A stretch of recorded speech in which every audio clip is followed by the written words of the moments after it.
Assalamualaikum warahmatullahi wabarakatuh. Halo teman-teman, perkenalkan nama saya Salsabila Nurrahma, mahasiswi dari Universitas Muhammadiyah LUB Manggarai. Saya berasal dari Fakultas Keguruan dan Ilmu Pendidikan, tepatnya di Prodi Pendidikan Biologi. NPM saya 25 08 30 24. Oke, baik, langsung saja. Di sini saya akan menjelaskan tahap proses pembentukan ATP. Baik, langsung saja. Tahap pertama itu ada glikolisis. Glikolisis adalah tahapan pertama respirasi aerob yang terjadi dalam sitoplasma atau sitosol. Pada tahapan ini, molekul glukosa akan diuraikan menjadi senyawa yang sederhana, menghasilkan penguraian molekul glukosa pada glikolisis berupa 2 molekul ATP, 2 molekul asam pirufat, dan 2 molekul NADH2. Nah, perhatikan bagian ini. Proses yang pertama, glikolisis yang diubah menjadi glukosa 6-fosfat disertai pemecahan ATP menjadi ADP. ATP harus dipecah menjadi ADP karena dibutuhkan sumber energi yang kedua, glukosa 6-fosfat diubah menjadi fruktosa 1,6 biofosfat atau 6 atom karbon menjadi 1 molekul gliserol dehid. 3 fosfat atau PGAL. Nah, 3 atom karbon dan 1 molekul dihidroksiaseton fosfat DPH atau 3 atom karbon. Karbon molekul DPH diubah menjadi senyawa PGAL. Molekul PGAL diubah menjadi senyawa 1,3 biofosfatglikserat dengan cara mengikat fosfat organik atau setiap satu molekul PGAL menghasilkan satu energi HAM. 1,3 biofosfatglikserat diubah menjadi 3 fosfatglikserat. Pada reaksi ini dihasilkan ATP sebagai sumber energi 3 fosfatglikserat diubah menjadi 2 fosfatglikserat.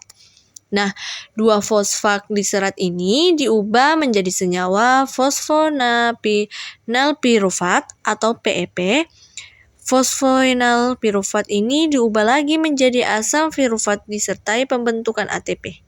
ATP atau adenosine triphosphate digunakan untuk transfer aktif menuju mitokondria untuk 2 molekul NADH2 yang dihasilkan ditransfer ke tahap transfer elektron.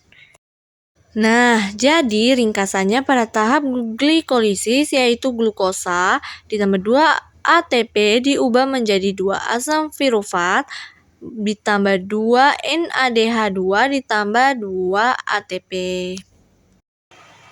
Berikut ada dekarbolisasi oksidatif, adalah tahapan kedua setelah glikolisis tadi. Nah, pada tahapan ini, dia berlangsung dalam mitokondria. Reaksi pertama diawali perubahan asam pirufat menjadi asetil konzim A atau asetil CoA. Perubahan tersebut menghasilkan molekul CO2 dan NADH2.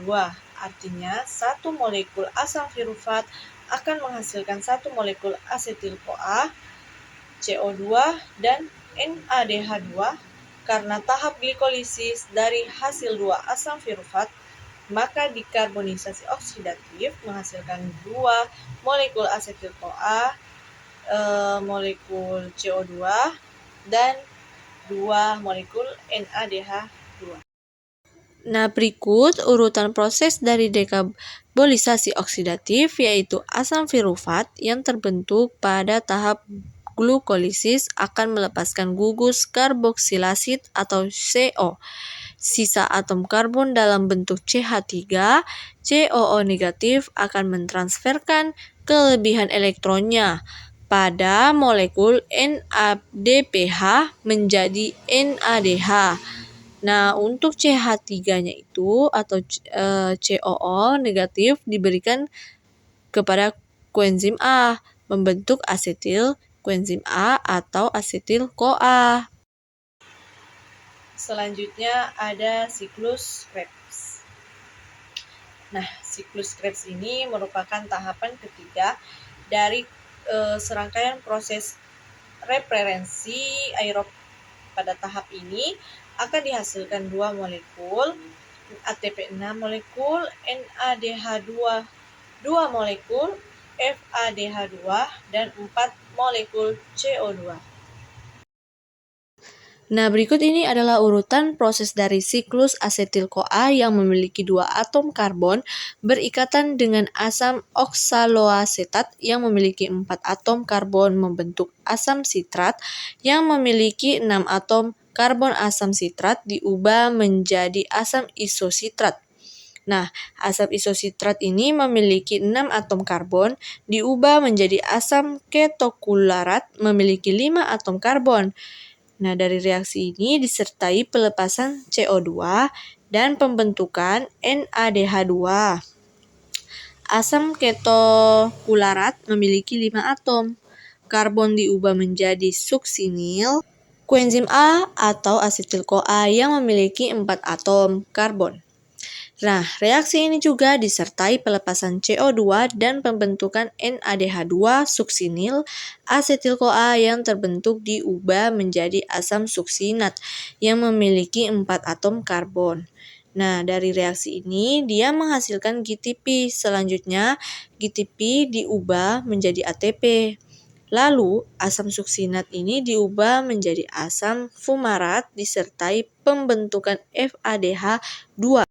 Asam perbentukan FADH2, asam fumarat yang terbentuk dari tambahan air agar berubah menjadi asam malat yang memiliki 4 atom. Karbon asam malat diubah ke oksaloasetat. Nah, kembali disertai pembentukan energi NADH2. Selanjutnya ada transport elektron. Tahap ini merupakan tahap akhir pada respirasi aerob yang disertai dengan pembentukan ATP paling banyak. Transfer elektron di dalam kristal yaitu membran dalam mitokondria. Reaksi yang berlangsung di dalam elektron ini adalah reaksi reduksi dan oksidasi antara senyawa NADH2 dan FADH2. Kedua senyawa tersebut dia menghasilkan dari tahapan sebelumnya. Senyawa yang terlibat dalam bertransfer elektron adalah koenzim atau Q, terus sitokrom, simbolnya B, lalu ada juga sitkrom, simbolnya C, sitokrom, simbolnya A, dan juga ada sitokrom A3 dan oksigen. Nah, ini gambar proses dari transfer elektron. NADH2 mampu menghasilkan elektron berenergi tinggi melalui proses oksidasi. Lalu elektron tersebut ditransferkan ke koenzim Q oleh karena tingginya energi elektron ADP dan fosfat anorganik bersatu membentuk ATP koenzim Q akan dioksidasikan oleh sitokrom B. Akibatnya, koenzim Q ini akan melepaskan elektron dan 2 ion H2+ sitokrom B akan dioksidasi oleh sitokrom C sehingga dia menghasilkan energi cukup tinggi. Akibatnya, ADP dan fosfat anorganik ini akan bersatu membentuk ATP selanjutnya, yaitu sitokrom C, akan mereduksi sitokrom A. Nah, sitokrom A akan menoksidasi sitokrom A3 reaksi. Ini juga memicu bersatu ADP dan fosfat anorganik membentuk ATP, sitokrom A3 dioksidasi oleh sebuah atom oksigen. Hasil akhir dari reaksi ini adalah terbentuknya molekul H20 transfer elektron yang melibatkan oksidasi NADH2 akan menghasilkan 3 ATP dan 1 H20. Demikian dengan FADH2 Pada oksidasi FADH2 ini, jumlah ATP-nya yang dihasilkan lebih sedikit, yaitu 2 ATP.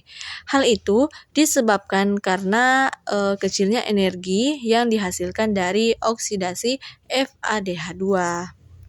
Oke teman-teman, setelah saya menjelaskan 4 tahap dari respirasi aerob, saya akan menghitung ATP yang dihasilkan pada glikolisis. Memiliki 3 senyawa, yaitu 2 asam fosfat, 2 ATP, dan 2 NADH2. Pada dekarbonisasi oksidatif memiliki 3 senyawa, yaitu 2 asetil-CoA, 2 NADH2, terus 2 CO2. Pada siklus Krebs dia memiliki 5 senyawa, yaitu 2 asam sitrat, terus 2 ATP, dan 6 NADH, 2 FADH2, 4 CO2. Pada transfer elektron, NADH dan FADH akan konversikan dalam bentuk ATP, di mana 1 NADH sama dengan 3 ATP. 1 FADH sama dengan 2 ATP. Nah, untuk menghitungnya itu yang dihasilkan oleh glikolisis, yaitu 2 ATP sama dengan 2 ATP, terus 2 NADH dikali 3 sama dengan 6 ATP. Pada dekarbonisasi oksidatif yang dihasilkan yaitu 2 NADH dikali 3 sama dengan 6 ATP. Sedangkan siklus Krebs yang dihasilkan yaitu 6 NADH dikali 3 sama dengan 18 ATP, 2 FADH dikali 2 sama dengan 4 ATP, dan 2 FADH dikali 2 sama dengan 4 ATP, 2 ATP sama dengan 2. Baik, jadi jumlah keseluruhan ATP itu ada 38 ATP. Namun, tahapan dekarbonisasi oksidatif dibutuhkan 2 ATP untuk memompa asam pirufat ke dalam membran luar mitokondria. Maka hasilnya itu bersih dari aerob adalah 36 ATP.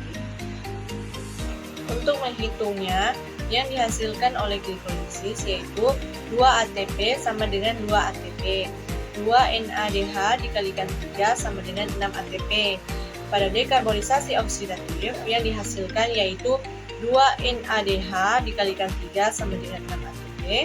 Sedangkan siklus Krebs yang dihasilkan yaitu 6 NADH dikalikan 3 sama dengan 18 ATP, 2 FADH dikalikan 2 sama dengan 4 ATP, kemudian 2 FADH dikalikan 2 sama dengan 4 ATP. 2 ATP-nya sama dengan 2 ATP. Jadi, jumlah keseluruhan ATP itu 38 ATP. Namun, pada tahapan dekarbonisasi oksidatif, dibutuhkan 2 ATP untuk memompa asam pirufat ke dalam membran luar mitokondria. Maka, hasil bersih dari aerob adalah 36 ATP. Demikian penjelasan saya mengenai 4 tahapan respirasi aerob dan menghitung ATP. Sekian, wabillahi taufiq hidayah, wassalamualaikum warahmatullahi wabarakatuh.